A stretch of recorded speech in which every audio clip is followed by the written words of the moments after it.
Jeremy Saltan, Yamina, shalom. Shalom. How you doing, Yoni? So we've been seeing the protests in the streets and the feeling and the complaints and the claim that Bennett is basically going against his voters. Tell us what you see, what we're hearing these days. Oh, what I see is there are people who are for it and people who are against it. Now, obviously, this is something that I don't think any of us really expected, that this would be the final outcome, but it became a choice between this and a fifth election. And there really is no third alternative here. It's either doing this or another election. What I ask people who are against the plan is to say, what are you afraid of? What are your fears? What's very important for people to know, and I know at this point everyone's looking at all the leaks and various things from various journalists. All of the agreements that were agreed upon are going to be released in full transparency 24 hours before the vote. Everyone will have enough time to go ahead and look at it. And any single thing that's not in that agreement that people are afraid of, we have veto power over. So we'll have the power to be able to stop anything that's not written there. And when you hear people who say, listen, thanks to Bennett, the left is coming back to control in the country. So I asked them, do they want us to go to another election? Every single poll that I see, if we go to a fifth election, we're going to go to a sixth election, and that's in the good case scenario.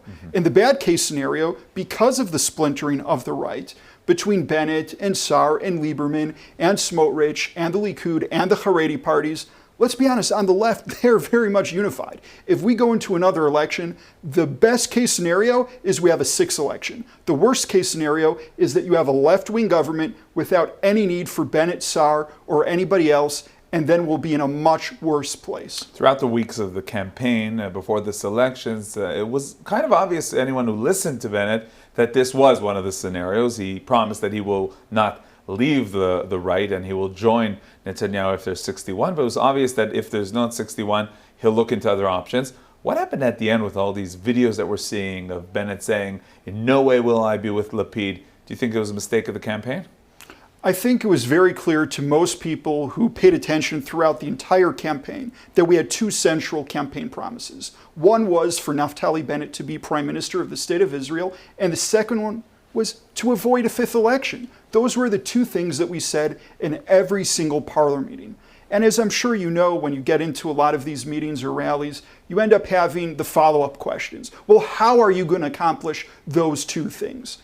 And, those are when he, in various points said various things in terms of Lapid and otherwise. But those were, if you will, secondary campaign promises to the primary ones, which were for Bennett to be prime minister and to avoid a fifth election. And that's what we're doing with the formation of this government. And that is also why you don't have the entire faction and our entire voter base against this. So what kind of days of government, the 100 first days of the government, do you think it will be seeing? Well, again, I think there's a lot of good things for our constituency and for other constituencies that are in the coalition agreements.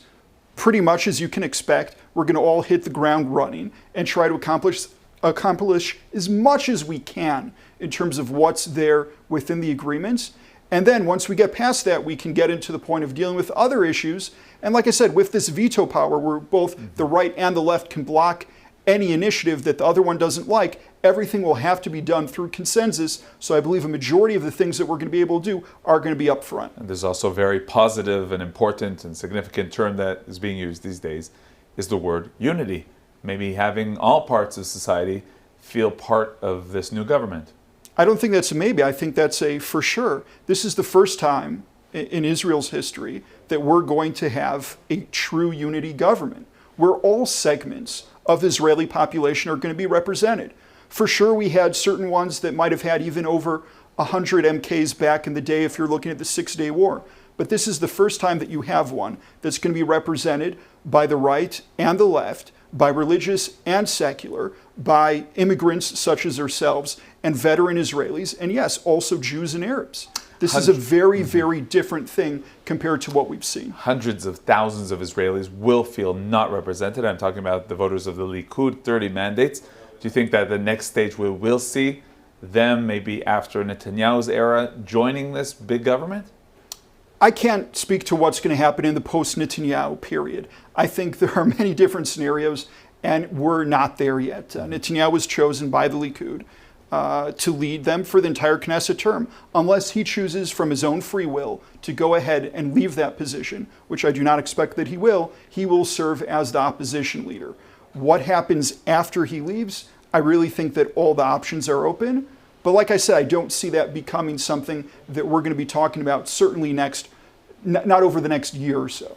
Okay, Jeremy Saltan, Yamina, thank you very much. Thank you, Yoni.